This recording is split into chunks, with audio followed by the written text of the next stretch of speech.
Imagine walking the streets of ancient Thebes or Memphis, surrounded by towering temples, golden statues, and markets buzzing with life.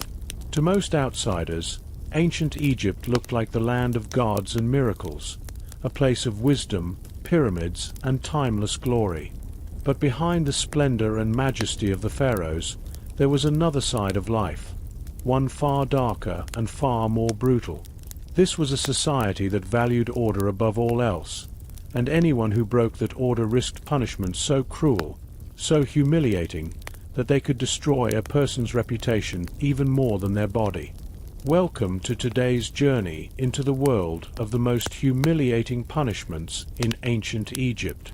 These weren't just about pain. They were about shame, about stripping away dignity, about turning a person into an example that the rest of society would never forget.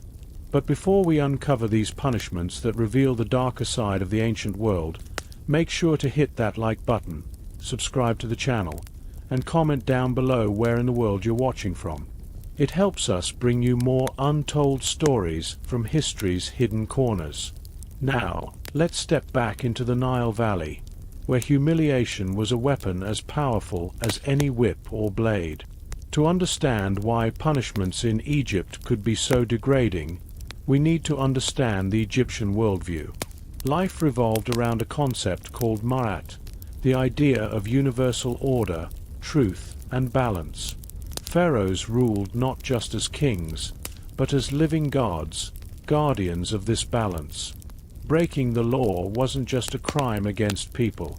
It was an offense against Ma'at itself. For ordinary Egyptians, the fear of punishment wasn't just fear of pain or death. It was fear of losing face, being dishonored, and being remembered in shame. In a culture obsessed with legacy and the afterlife, humiliation was often worse than physical suffering. One of the most common humiliating punishments took place right in the heart of Egyptian life, the marketplace. If someone was caught cheating, lying, or stealing, the authorities would often drag them into the busy streets. Imagine the scene: traders shouting, children running, women haggling over prices, and suddenly a thief is forced to kneel in the dust, stripped of dignity while the crowd mocks and spits. Sometimes, their crime was written on a board or announced loudly by a crier so that everyone knew their disgrace. This wasn't just about justice. It was about branding a person forever. In a small, close-knit society, that kind of public humiliation could destroy someone's reputation for life. In some cases, the punishment went further. Offenders could be tied to posts in the scorching sun, forced to endure the stares and laughter of neighbors. Unlike in other cultures, where punishments were mostly about torture, Egyptians perfected the art of social humiliation. In ancient Egypt, scribes held enormous power. They were the keepers of knowledge, the ones who could read and write in a world where most could not. But with great power came great suspicion. A scribe who altered documents, forged decrees, or manipulated records could face one of the most humiliating punishments of all. Instead of immediate execution, some scribes were paraded through the streets with their writing tools destroyed before their eyes. Imagine a man who dedicated his life to the reed pen and ink, watching them snapped in half and burned in front of a jeering crowd. His identity, his skill, his honor, stripped away in a single moment. For a scribe, this was worse than lashes. It was the erasure of his life's purpose. Another form of humiliation struck at something deeply symbolic in Egyptian culture: hair. In Egypt, hairstyles were more than fashion. They showed status, identity, and even religious devotion. Priests shaved their heads as a sign of purity, but for ordinary people, to have one's hair forcibly shaved was a sign of disgrace. Criminals, especially women caught in adultery, could have their hair hacked off in public. This was not just a personal shame, It marked them instantly in society. Everyone who saw them knew they had been judged, disgraced, and stripped of honor. For women, it was especially brutal, because beauty and dignity were tied to their hair and appearance. Even soldiers, the backbone of Egyptian power, were not safe from humiliating punishments. Desertion, cowardice, or disobedience could lead to public beatings in front of their comrades. Imagine standing in formation, forced to watch a fellow soldier whipped or bound, not just in pain but in utter disgrace. Some soldiers were even forced to carry symbols of shame. There are accounts of deserters being made to march with heavy stones around their necks, a living warning to everyone else. The Egyptians understood psychology. By humiliating one man, they controlled the hearts of thousands. The Egyptians were also masters of using symbols in their punishments. For example, if a corrupt official was caught, sometimes he was forced to wear the very objects of his crime. A man who stole grain could be tied to sacks of grain while being mocked in public. A dishonest trader might be forced to hold fake weights as the people ridiculed him. It wasn't just about the body. It was about the story. The Egyptians knew that humiliation worked best when it told a lesson that everyone could remember. Perhaps the most terrifying and humiliating punishment wasn't in this world at all. It was in the afterlife. Egyptians believed that after death, their hearts would be weighed against the feather of Marat. If found guilty, the heart would be devoured by the monster Amit, and the soul would be erased from existence. But some criminals faced punishments designed to curse their afterlife. Their names could be scratched off monuments, their tombs defaced, their memory destroyed. This was the ultimate humiliation, to be forgotten, denied eternal life, and erased from history itself. To an Egyptian, this was worse than any whip or chain. And this is only the beginning. These were just some of the humiliating punishments that ordinary Egyptians could face. But as we dig deeper, you'll see punishments that were far stranger, far harsher, and designed not only to break the body but to crush the very soul. Punishments in ancient Egypt were never random. They were carefully chosen to fit the crime, to strike at the very heart of a person's identity, and to make sure everyone who witnessed it carried the memory forward. In this way, punishment wasn't just about justice. It was a form of theater, a public lesson written on human bodies and reputations. To understand how deep this went, we need to look at how humiliation was used in every layer of society, from peasants in the fields to nobles who once held power. Imagine a corrupt tax collector, a man who had abused his position to cheat farmers out of their harvest. Instead of quietly removing him from office, the authorities might strip him of his fine clothes and parade him through the very villages he once exploited. Farmers would throw mud at him, mock him, and see him as nothing more than a broken figure. For a man of status, this was more painful than any lash across the back, because in Egypt, reputation was everything. It wasn't just about survival in this world, but survival in the next. If you died in disgrace, how would the gods receive you? The Egyptians believed that names carried power. To erase a person's name was to destroy their very soul. That is why one of the most humiliating punishments in Egypt was to chisel out a criminal's name from walls, monuments, or tombs. Without a name, the spirit was lost, wandering and powerless in the afterlife. Imagine a nobleman who had once commissioned beautiful inscriptions to immortalize his deeds, only to have them hacked away until nothing remained but scars on the stone. His body might still exist, but his memory had been obliterated, which in the Egyptian worldview was a fate worse than execution. For ordinary people, punishments could also take on forms that attacked daily life. If a baker cheated customers with false measures, he might be forced to bake bread in public, not for sale but for mockery, with exaggeratedly small loaves held up for ridicule. The act of forcing someone to display their crime through humiliation was a form of social branding. It told the community, "This is what happens when you betray Ma'at, the order of truth and balance." There were also punishments designed specifically to humiliate those in positions of authority. Priests, for example, were considered sacred servants of the gods, but if one was caught breaking temple laws or engaging in corruption, he could be stripped of his priestly garments in front of the very people he once commanded respect from. The sight of a priest without his robes, shamed and exposed, sent a powerful message to the community. It showed that not even the servants of the gods were untouchable when they betrayed their duties. One punishment that appears in records is the act of forced labor under humiliating conditions. Instead of simply assigning criminals to hard labor, Egyptians sometimes marked them with visible symbols of their crime. A man convicted of theft might be chained to the very object he had tried to steal, carrying it until his body gave out. Others were forced to work in quarries or construction sites while wearing signs or emblems of disgrace. This ensured that every person who passed by would not see a laborer, but a criminal, someone who had been broken down and reduced to a cautionary tale. The humiliation wasn't always physical. It could also be deeply psychological.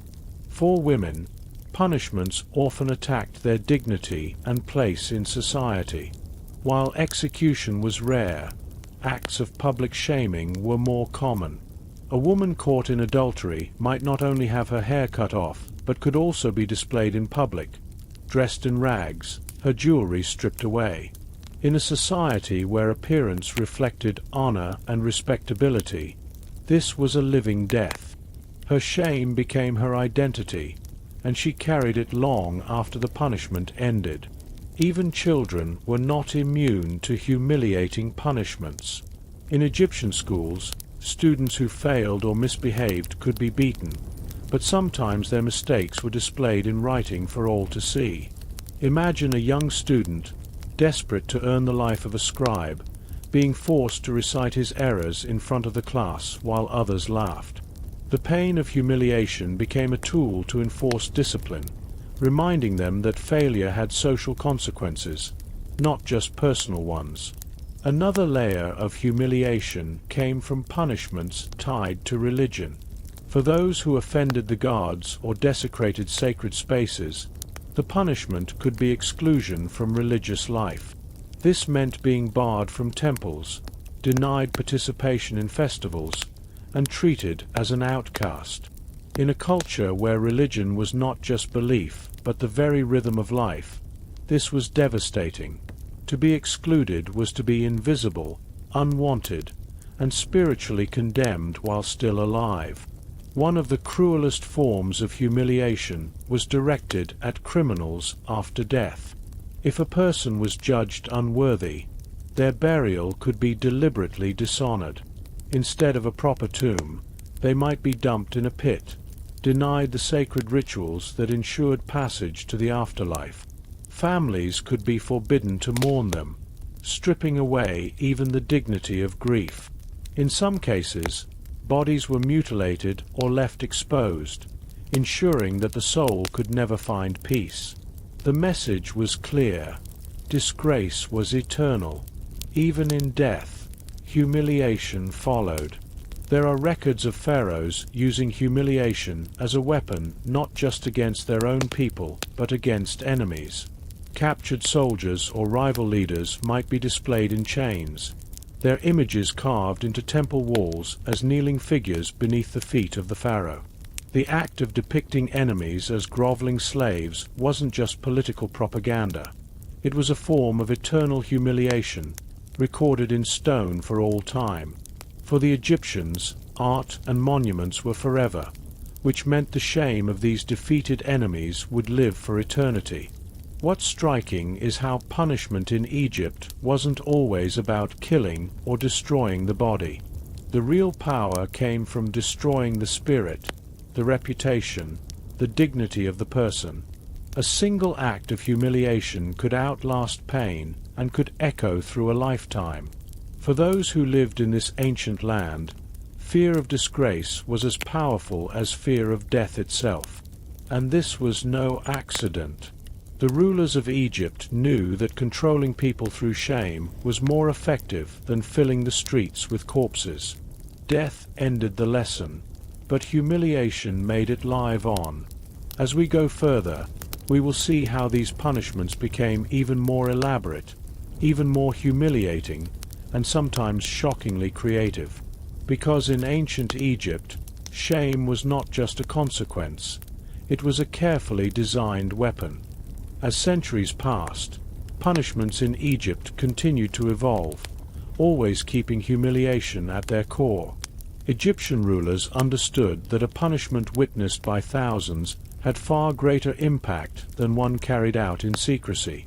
It was the spectacle that mattered, the performance of justice, and in that performance, the condemned became both actor and victim. The more humiliating the display, the stronger the warning it carried to everyone watching. Consider the case of thieves. Theft in Egypt was not only a crime against property, it was seen as a violation of Ma'at, the divine order. Small thefts could bring public shaming, but greater thefts often carried punishments designed to attack the very identity of the thief. In some accounts, a thief might be forced to return the stolen goods while being flogged in public, each lash landing as the crowd shouted his crime. Others were chained at the very spot where they committed the theft, left there for days under the scorching sun, enduring hunger, thirst, and the scorn of passers-by.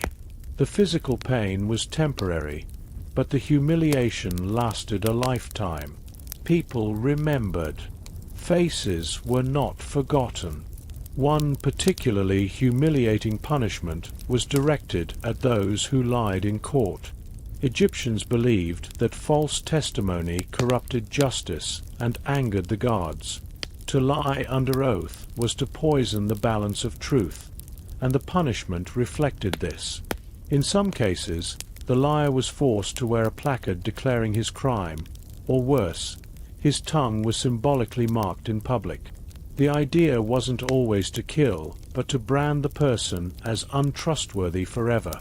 From that moment on, even if they lived, their words carried no value, because shame had destroyed their credibility. Public humiliation was also used as a form of entertainment, not just discipline. Festivals and gatherings could sometimes include displays of punished criminals. Their disgrace turned into a lesson for the community. A man accused of drunken disorder might be paraded through the streets tied to a wineskin, mocked as the very symbol of excess. The Egyptians understood irony, and they used it mercilessly. By turning a person into a living joke, they made sure the punishment echoed longer than any scar. It is also important to remember that humiliation could be collective, not just individual. Whole families could suffer disgrace when one member committed a crime. A man who stole grain might find his wife and children shamed alongside him, forced to watch his punishment, or even share in symbolic acts of disgrace. This was designed to break not only the individual but the household, ensuring that the weight of shame fell on everyone. In a culture where family honor was essential, this was a punishment that reached deep into the heart. The punishments of slaves were particularly humiliating. Slaves were already considered socially inferior, but when they disobeyed or rebelled, their punishments were deliberately staged to remind them of their place. Some were forced to kneel for hours in the dust, while others mocked them. Others were made to carry heavy loads in public. Their exhaustion turned into a spectacle. Masters often used humiliation more than death, because a shamed slave could serve as a living warning to others. For slaves, humiliation was a constant shadow, a daily reminder that dignity was a privilege they did not own. The Nile itself sometimes played a role in punishment. There are accounts of criminals being tied to boats or forced to wade in muddy waters while being mocked by crowds on the banks. In a society that saw the Nile as sacred, this act of degradation carried deep symbolic weight. To be pushed into the mud of the river, stripped of dignity, was like being denied the blessings of the land itself. Some were even tied to wooden boards and floated downstream, not as executions but as humiliating displays for villagers along the river to witness. Officials who betrayed their duties faced punishments that attacked their very symbols of office. A corrupt judge might have his staff of authority broken in half before his eyes.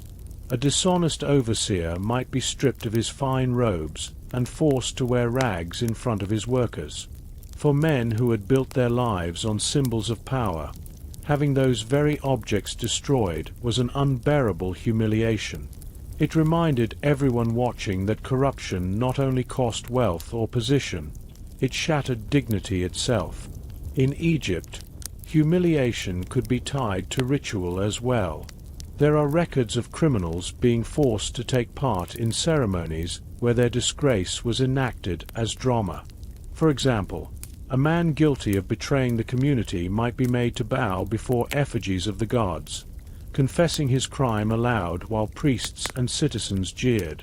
These rituals blurred the line between justice and religion, making shame not only a social punishment but a spiritual one. The Egyptians also weaponized time in their humiliations. Punishments were often stretched over hours or even days. Instead of swift execution, the criminal was left exposed, forced to endure hunger, thirst, and the endless gaze of onlookers. The waiting, the exposure, the whispers of the crowd, these were part of the punishment. It wasn't just about suffering in the moment, it was about dragging out shame until it became unbearable. And yet, one of the most feared punishments had nothing to do with chains or whips. It was the denial of burial. To the Egyptians, burial was sacred. It was the gateway to eternal life. To deny a person proper burial was to humiliate them forever, to strip them of any chance of peace in the afterlife. Bodies of criminals could be left unburied, exposed to scavengers, a sight that horrified the living as much as it condemned the dead. To be denied a tomb was to be denied eternity. This was humiliation beyond death itself. We also cannot ignore how rulers themselves sometimes fell victim to humiliation, even after their reign. History gives us examples of pharaohs whose names were carved out of monuments, their faces smashed from statues, their memory erased deliberately. This was known as damnatio memoriae, the condemnation of memory. For a ruler who once stood as a god, to be erased in this way was the ultimate disgrace. The living celebrated their downfall, and future generations knew them only as gaps, empty spaces where once there had been greatness. The Egyptians believed that to live forever, one's name must be remembered. To destroy a name was to destroy the soul itself. These punishments reveal something powerful about Egyptian society. Pain could be healed, wounds could fade, but humiliation scarred the spirit, sometimes forever. It made the condemned a living reminder of what happened when order was broken. And because Egyptian life revolved around harmony, truth, and the balance of Ma'at, humiliation became one of the most effective tools of control. But as severe as these punishments sound, the Egyptians also showed remarkable creativity in making them memorable. Each humiliation was crafted to fit the crime, to echo it in symbolic ways that made it unforgettable. Theft was answered with forced displays of stolen goods. Lies were punished with attacks on the tongue or the voice. Corruption was punished with the destruction of symbols of office. Every punishment told a story, and every story warned others of the dangers of defying the order of life. And so the Nile Valley became not only a land of pyramids and temples, but also a land where shame was written into daily life, where humiliation was not just a punishment but a weapon, sharper than any blade.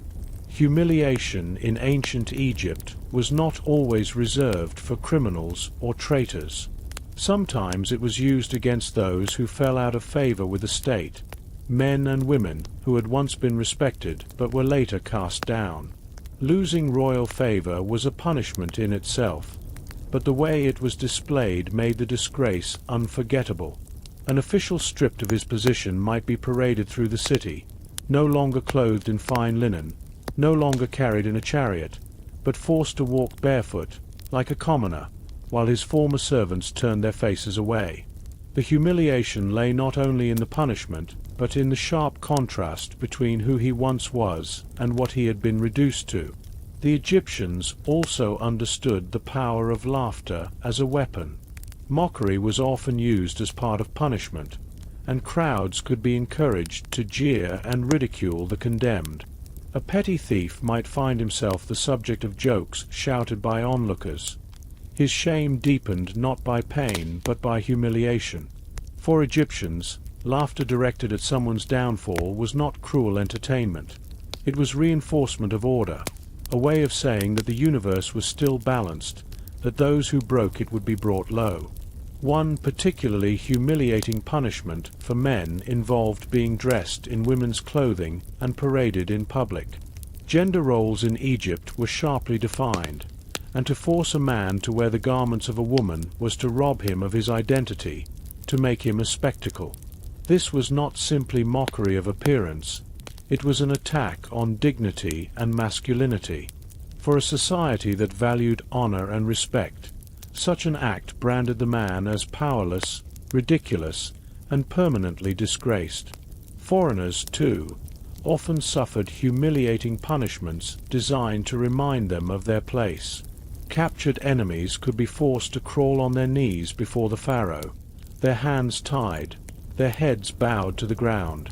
Their humiliation was carved into temple walls, where they were forever shown in poses of defeat, groveling beneath the feet of Egypt's ruler.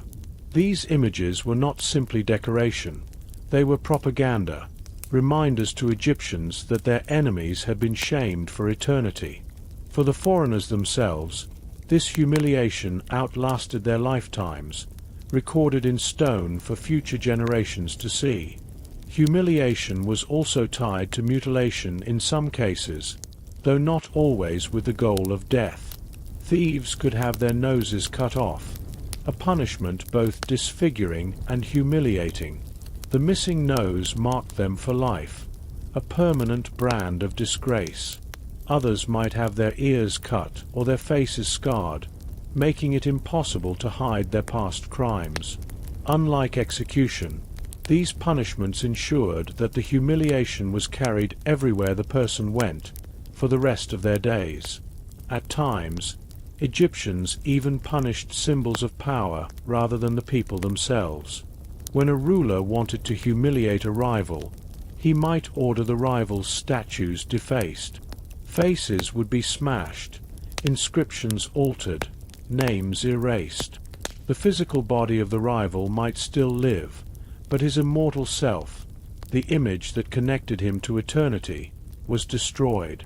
For Egyptians, who believed that statues housed part of a person's soul, this was not only a humiliation but a form of spiritual death. One of the most disturbing forms of humiliation came with forced confessions. Criminals could be dragged into public spaces and made to admit their crimes aloud, repeating words written for them by officials. Imagine standing before your neighbors, speaking not in your own voice, but as the state demanded, confessing to theft, lying, or betrayal while the crowd looked on. The humiliation was doubled. Not only were you punished, but your own words became the instrument of your disgrace. Even festivals could be used as stages for humiliation. During certain processions, criminals were forced to walk at the rear, bound and mocked, while others celebrated. Their shame became part of the spectacle, woven into the joy of the crowd. It was a reminder that while Egypt celebrated life and order, those who opposed it would be shamed in the most public ways possible. The ultimate humiliation, however, was erasure. Egyptians feared nothing more than being forgotten, for memory was life. When a person's name was carved away, when their images were destroyed, when their stories were silenced, they were denied not just dignity but eternity itself. This was why rulers like Hatshepsut and Akhenaten were targeted after death. Their enemies did not simply want them gone, they wanted them humiliated forever, remembered only as shadows, their names scratched away like dirt from stone. For ordinary people, humiliation often came from exposure. Being bound in public, being forced to kneel, being spat upon. These were punishments that required no blood but left scars deeper than any wound. Egypt was a land where community mattered, where everyone knew one another, and to be shamed in front of your peers was to be cut off from society itself. Even after the punishment ended, whispers followed. Shame lingered. Families carried the burden as much as the criminal did.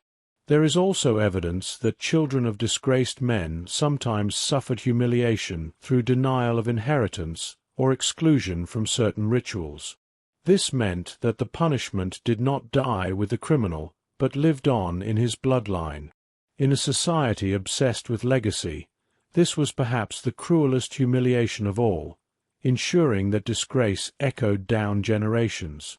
What we see in all of this is that humiliation in ancient Egypt was not random cruelty. It was a system, carefully designed to maintain balance and to remind people of the fragility of honor.